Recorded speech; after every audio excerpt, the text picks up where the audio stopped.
Je m'appelle Belaj Latifa, j'ai 46 ans, je suis maman de 5 enfants, je suis grand-mère de 2 petits-enfants.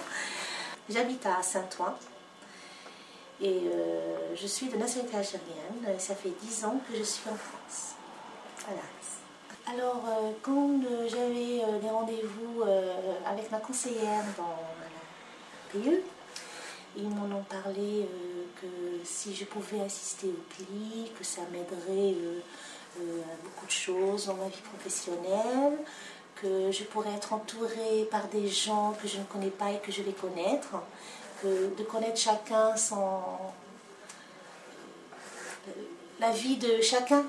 Voilà. Et j'ai trouvé que c'était bien, alors j'ai aimé, j'ai dit oui, j'aimerais bien assister à ce pli, que ça m'aiderait beaucoup et apprendre beaucoup de choses. Alors moi, mon rêve, c'est de faire la haute couture.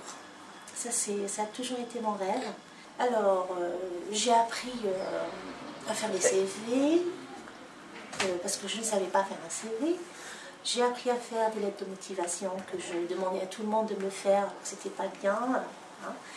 Et j'ai appris comment me comporter devant un recruteur, comment parler, comment m'habiller, ne pas aller n'importe comment.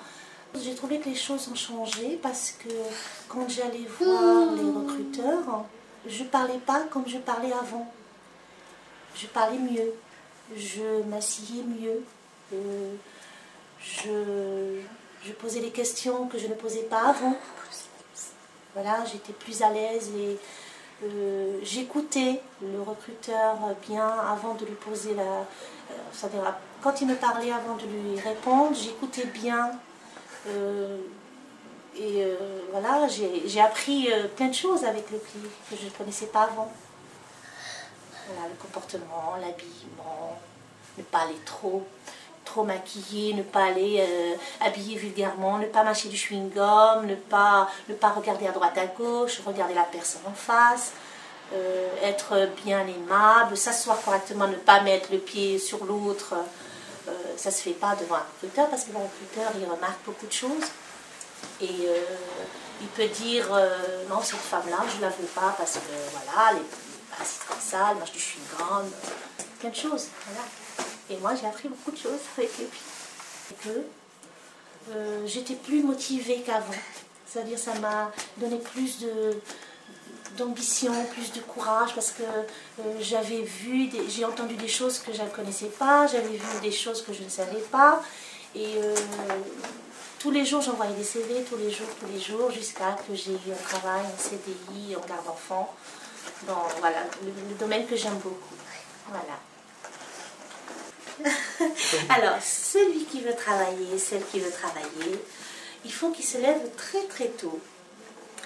Et il ne faut pas baisser les bras parce que même si on envoie des CV et qu'on nous renvoie, on nous dit « Ah, il n'y a pas de travail et tout, il ne faut pas être désespéré parce qu'il faut frapper dans toutes les portes. » Jusqu'à qu'un jour, une porte s'ouvre et il nous dit « Voilà, venez, on vous donne rendez-vous, mais il faut être active, dynamique, et il faut être gai, heureux, il ne faut pas...